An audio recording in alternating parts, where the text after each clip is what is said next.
اللهم صل على سيدنا محمد يا رب صل وسلم دائما ابدا على حبيبي. اب اہم کی ڈیفینیشن بڑی مشکل ہے. اہم کام کون سا ہوتا ہے, یہ بڑی اہم. دیکھو آپ کسی سے پوچھو نا اہم کام کسی کہتے ہیں, بہت اہم بات ہے, آپ اس کو سمجھ میں آ جائے تو زندگی بن جائے گی انشاءاللہ. اہم کام کی ڈیفینیشن کیا ہے؟ آپ کسی سے پوچھیں اہم کسے کہتے ہیں, اس کو نہیں پتا ہوگا. وہ کہے گا جو بہت اہم ہو. وہ کیا کہے گا؟ جو ویری امپورٹنٹ. اور بھائی تو انگلش میں اہم کو امپورٹنٹ کہتے ہیں, اردو میں اہم کہتے ہیں, عربی میں اہم کہتے ہیں. تو یہ تو نیا ہوا ہے نا. ڈیفینیشن کیا کہہ رہے جو میرے لیے بہت اہم ہو. او بھائی کیا ہے تیرے لیے, کیا اہم ہے؟ کہہ رہے ہیں بھائی مختلف وقتوں میں کبھی کھانا اہم ہے, کبھی واش روم میں جانا اہم ہے. تو یاد رکھو اہم کی ڈیفینیشن یہ ہے کہ آپ کا کوئی ویژن ہوتا ہے نا, جو چیز آپ کو آپ کے ویژن کی طرف لے جانے والی ہے, ہر وہ کام جو آپ کو آپ کے ویژن کی طرف لے جانے والا ہے وہ اہم ہے, اور جو کام آپ کو آپ کے ویژن سے دور کر رہا ہے وہ غیر اہم ہے. آپ کا ویژن ہے لاہور پہنچنا, کراچی سے آپ ٹرین میں بیٹھے یا گاڑی میں بیٹھے کہاں جا رہے ہیں؟ ویژن کیا ہے, منزل کیا ہے؟ لاہور. تو پھر آپ کے لیے لاہور کا ٹکٹ کرانا ٹرین کا یا جہاز کا یا بس کا, یہ اہم ہے. سمجھ میں آ رہی ہے بات؟ اور ایک آدمی جس نے جانا کوئٹہ ہے, اس کے لیے لاہور کا ٹکٹ کرانا یا آپ کے ٹکٹ میں دلچسپی لینا کہ کہاں کا, تو کہاں جا رہا ہے یا اس میں دلچسپی لینا تو نے کہاں کا ٹکٹ کرایا, کتنے کا کرایا, یہ کیا ہے؟ ٹائم ویسٹنگ ہے نا, غیر اہم ہے. او بھائی تو نے جدھر جانا ہے تو ادھر کی فکر کرنا. کیا خیال ہے؟ تو ہر آدمی کا ایک ویژن ہوتا ہے, ایک ہدف ہوتا ہے, میں نے یہاں پہنچنا ہے. تو ہر وہ چیز جو اس کو ہدف تک پہنچانے والی ہوگی وہ کیا کہلائے گی؟ اہم کہلائے گی. جو اس کے ہدف سے روکنے والی ہوگی وہ غیر اہم, یا ہدف تک نہ پہنچائے, روکنے والی بھی نہ ہو, وہ سب غیر اہم ہے. اور ارجنٹ کا مطلب یہ ہوتا ہے کہ بھائی ابھی نہیں ہوا تو بعد میں نہیں ہوگا, ابھی نہیں ہوا تو بعد میں, یہ میں دیسی سٹائل میں سمجھا رہا ہوں, ابھی نہیں ہوا تو بعد میں نہیں ہو سکتا. ہم یہ کہتے ہیں کہ جو کام ابھی نہیں ہوا بعد میں نہیں ہو سکتا, لہذا کر لو ابھی. تو بھائی اگر بعد میں نہیں ہوا تو کیا ہو جائے گا؟ یہ دیکھو کہ اہم بھی ہے یا نہیں ہے. سمجھ آ رہی ہے بات؟ بھائی جو کام ابھی نہیں ہوا, جیسے گٹکے کی دکان بند ہو جائے گی, ابھی نہیں ملا تو بند ہونے دو. یہ آپ کے لیے ارجنٹ تو ہے لیکن امپورٹنٹ, بولو لا بھائی, نہیں ہے. تو ہم ارجنسی کو دیکھ رہے ہوتے ہیں کہ یار ابھی نہیں ہوا تو بعد میں نہیں ہوگا تو بس کر لو. بھائی ابھی نہیں ہوا تو بعد میں نہیں ہوگا یہ نہ دیکھو, یہ دیکھو یہ کرنے کا کام ہے بھی کہ نہیں, امپورٹنٹ بھی ہے یا نہیں ہے.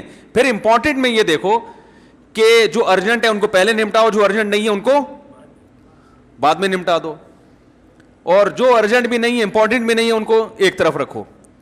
تو اب اس اصول پر پھر جو امپورٹنٹ ہے اس میں موسٹ امپورٹنٹ کون سا ہے؟ تو دیکھو ہمارا بھی ایک ہدف ہے, ایک ویژن ہے, ایک ہدف ہم نے بنایا ہے, بھائی یہ بھی پڑھنا ہے, یہ پڑھانا ہے, یہ اسٹوڈیو کے لیے یہ مسائل ریکارڈ کروانے. اختلافی مسائل میں نے کہا تھا ریکارڈ کرواؤں گا, ان کے مجھے ٹائم ہی نہیں مل رہا. بہت سارے اختلافی مسائل ہیں جن میں بڑا امت میں فرقواریت پھیلائی گئی ہے. میں نے کہا ایک ایک حدیث کو سامنے رکھ کر پورا حوالہ, کتاب لے کے بیٹھو, دروازہ بجا رہا ہے کوئی, جی وہ مسئلہ یہ ہے کہ جی وہ میں آپ سے بہت ضروری کام سے ملنے آیا ہوں. بھائی جان میں نہیں مل سکتا. نہیں آپ نے تو ملنا ہے. بھائی دیکھیں اب مسئلہ یہ ہوتا ہے, دوسرے علماء جتنے ہیں ان کا تو لوگوں کو پتہ ہی نہیں ہوتا وہ ہیں کہاں. میں تو رہتا ہوں بھائی یہاں پہ, تو سب کو پتہ ہے یہ ان کا گھر ہے, یہ والا ہے, پتہ نہیں, یہ تھوڑے سے کنفیوز ہوتے ہیں کہ یہ والا ہے کہ وہ والا ہے. تو وہ کنفیوژن 2-3 دن کی تحقیق میں دور ہو جاتی ہے نا ان کی. تو پھر وہ دروازہ بجا کے وہ پھر پکڑائی میں آ جاتے ہیں ہم لوگ. تو اب اصول یہ ہے کہ دیکھو اپنا بھی یہ اصول بنائیں. دیکھو میں نے ابھی سعید انور کو فون کیا ایک شادی میں دعوت کے لیے, پرسوں کی بات ہے. ہمارے ایک دوست ہیں, ان کے بیٹے کا ولیمہ ہے.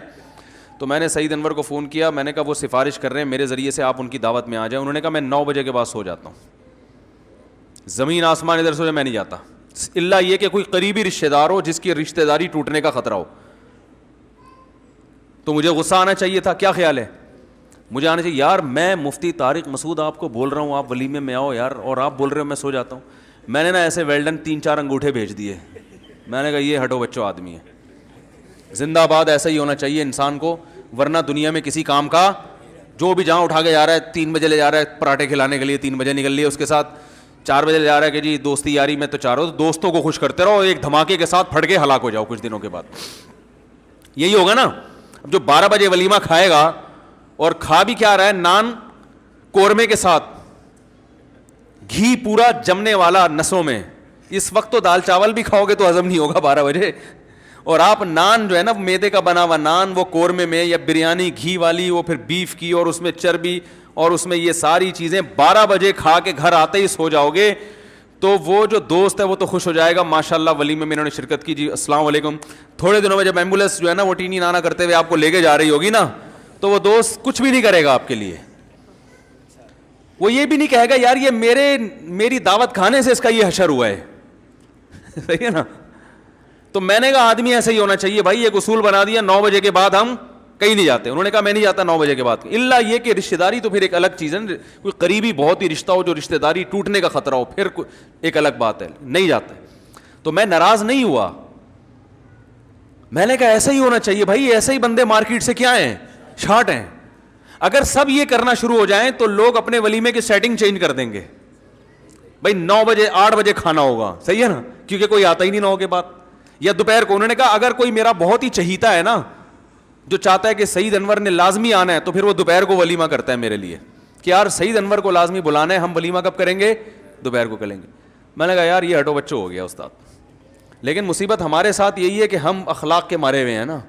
میں اگر کہوں گا تو یار یہ مفتی صاحب ہو کے, جناب مفتی صاحب ہو کے ایسی باتیں کر رہے ہیں یار, تو وہی ہے, ایک دن مفتی صاحب 12 بجے شادی سے آ رہے ہوں گے, ٹھیک ہے نا, اور جی مفتی صاحب کا بیان, مفتی صاحب تھے, مفتی صاحب ہوا کرتے تھے, قورمے کی نظر ہو گئے بیچارے. تو آدمی کو ان چیزوں میں مضبوط ہونا پڑتا ہے, مضبوط. وجہ اس کی یہ کہ آپ نے پہلے یہ دیکھنا ہے, دیکھو تبلیغ میرا بھی ویژن ہے کہ دین پوری دنیا میں غالب ہو جائے, لیکن میرا جو طریقہ ہوگا وہ ایک دوسرے کا طریقہ الگ ہوگا, میرا الگ ہوگا, کسی اور کا الگ. ہر آدمی کا الگ طریقہ ہوتا ہے. کسی کا طریقہ یہ کہ اس نے لوگوں سے مل کے سب کو سمجھانا ہے, تو اس کے لیے تو جتنی وہ تو چاہیے کہ جو نہیں ملاقات کر رہا اس کے گھر پہ جا کے نکالے, بھائی جان کیوں نہیں ملاقات کر رہے آپ, اور وہ بالکل ٹھیک ہے ان کے لیے. لیکن جس کا کام علمی بھی ہو, اس نے ریسرچ بھی کرنی ہو, تحقیق بھی کرنی ہو, اس کے بیانات کا سیٹ اپ بھی ہو, بچے بھی پالنے ہو, گھر بھی چلانا ہو, اور لوفری بھی کرنی ہو, جائز لوفری جو ہے نا, اس کو مضبوط ہونا پڑے گا, اس کو غصہ بھی کرنا پڑے گا. بھائی جان جو ٹائم بتا دیا آؤ, نہیں تو پتلی گلی سے نکل جاؤ. اب آپ جا کے میرے خلاف کلپ بناؤ, یہ بد اخلاق ہے, وہ کلپ میں افورڈ کر لوں گا, لیکن میں لوگوں کی لائن اپنے گھر کے باہر برداشت نہیں کر پاتا. میں تو ایک دفعہ کئی سال پہلے بیمار ہو گیا تھا, اور اپنی حماقت سے بیمار ہوا تھا.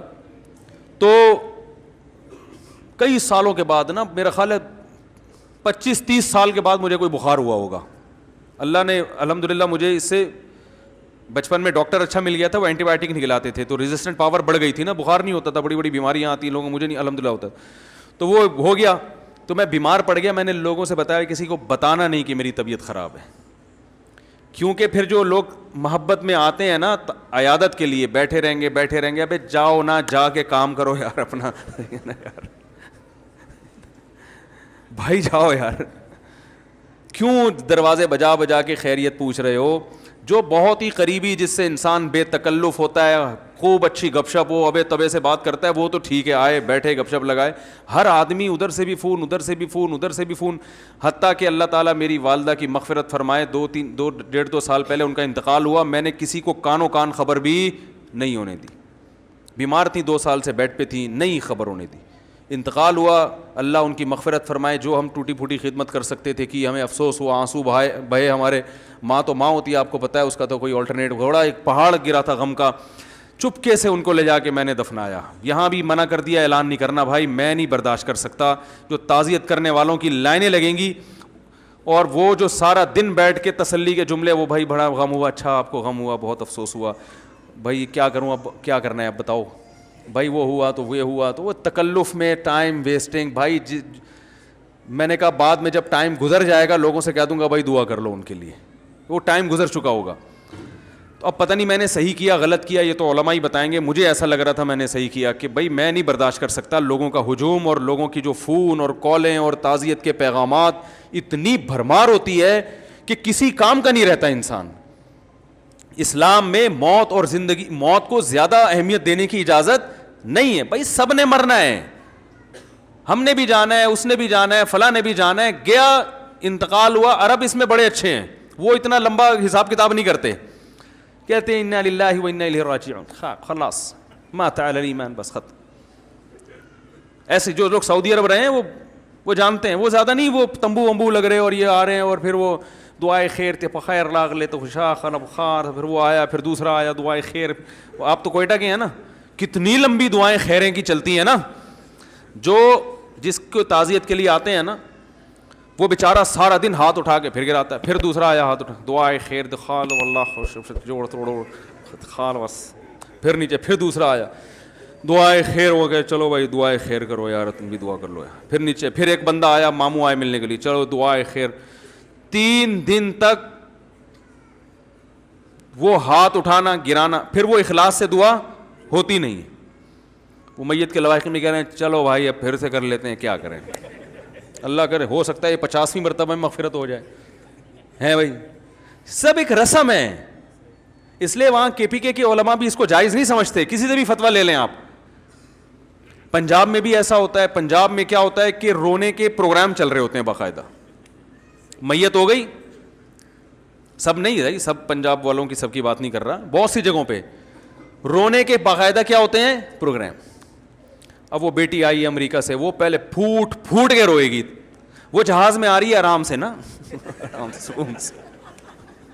میں نے خود دیکھا یہ منظر، جہاز میں آئی آرام سے جناب، ایئرپورٹ پہ ٹیکسی میں بھی آرام سے، بڑے آرام سے تمیز سے آتے آتے جیسے ہی میت کے کسی لواحقین میں سے کسی میں، وہیں سے اسپیڈ شروع.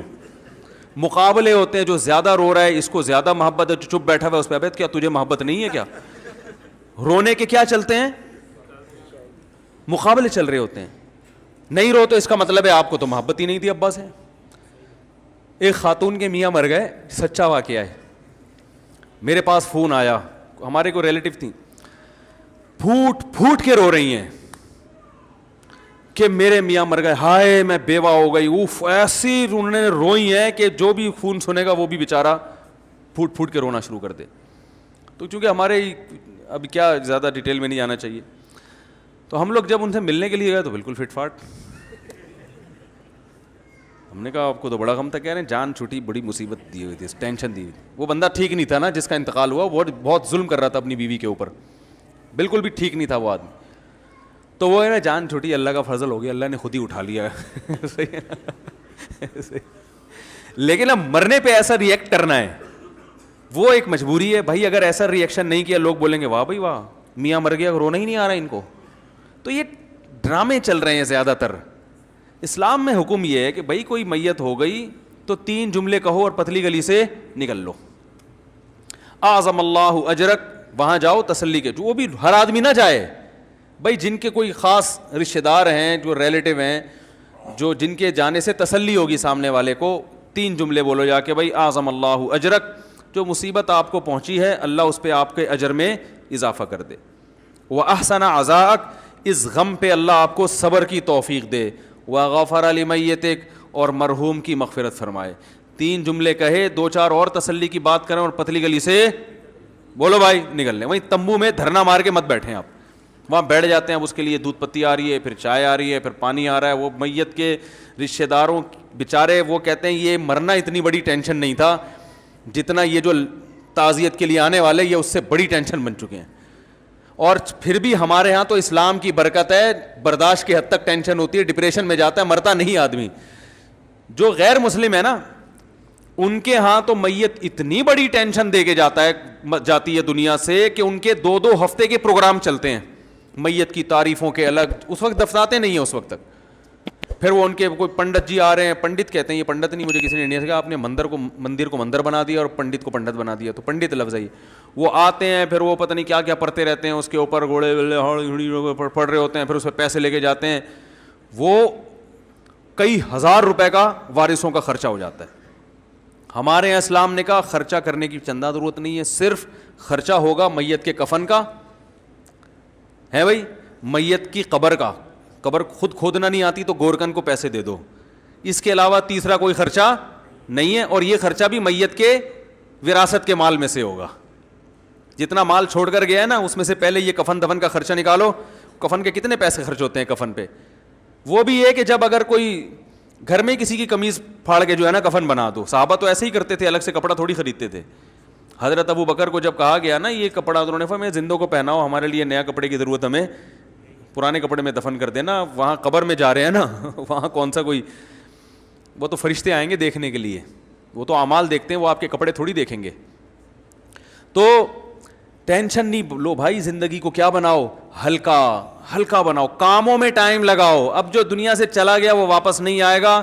اب آپ نے کرنا ہے اس کے لیے مغفرت کی دعا. جو غم خود سے ہو رہا ہے وہ تو ہوتا ہے, وہ تو نیچرل ہے, وہ تو نبی کو بھی ہوتا تھا, آنکھوں سے آنسو ٹپکتے ہیں, بس کافی ہے.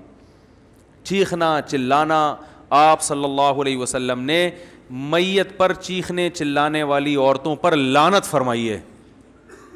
کتنا بڑا جرم ہے. اور آج میت پہ عورتیں چیختی ہیں کہ نہیں چیختی, ہاں ہاں ہاں ہاں کر کے, اس کو کمال سمجھتی ہیں. کمال صبر کرنا ہے, چیخنا چلانا کمال نہیں ہے. عورت کے لیے سب سے بڑا غم اس کے بچے کی موت ہے, کیونکہ عورت کی سب سے محبوب چیز کیا ہوتی ہے, بچہ. ایک عورت کا بچہ مر گیا نبی صلی اللہ علیہ وسلم کے دور میں, وہ اتنی غمزدہ ہوئی کہ بچے کی قبر پہ کھڑے ہو کر رونا پیٹنا کیا نا, اس نے چیخ رہی ہے, چلا رہی ہے. آپ صلی اللہ علیہ وسلم پیچھے سے گزرے, انہوں نے فرمایا صبر کرو صبر. اسے نہیں پتا تھا کہ نبی صلی اللہ علیہ وسلم نے, اس نے کہا آپ کو وہ غم پہنچا ہوتا نا, مجھے پہنچا ہے, پھر میں پوچھتی کہ کیسے صبر کیا جاتا ہے. اس نے گویا طنز کیا, اس کو نہیں پتا تھا کہ آپ صلی اللہ علیہ وسلم میں. اس نے کہا اصل میں غم تو جس کو پہنچا ہے وہی جانتا ہے نا, ہمارے یہاں یہی ہوتا ہے نا. آپ کسی کو بولو صبر کرو, کہہ رہے تمہیں تکلیف ہو نہیں رہی نا اس لیے تم صبر کا کہہ رہے ہو. رونے پر پابندی نہیں ہے, چیخنے چلانے پر پابندی ہے, واویلا کرنے پر پابندی ہے. تو وہ صحابیہ کو کسی نے بتایا کہ تو رسول اللہ صلی اللہ علیہ وسلم ہے, تو وہ فوراً پریشان ہو کے گئیں اور نبی صلی اللہ علیہ وسلم کے پاس آ کے کہنے لگی میں اب صبر کروں گی. آپ نے فرمایا انما الصبر عند الصدمۃ الاولی, جب صدمہ پہنچتا ہے نا اس وقت صبر کی فضیلت ہے, بعد میں تو سب کو صبر, بعد میں تو سب کو صبر آ جاتا ہے. کون ساری زندگی بیٹھ کے کون روتا ہے.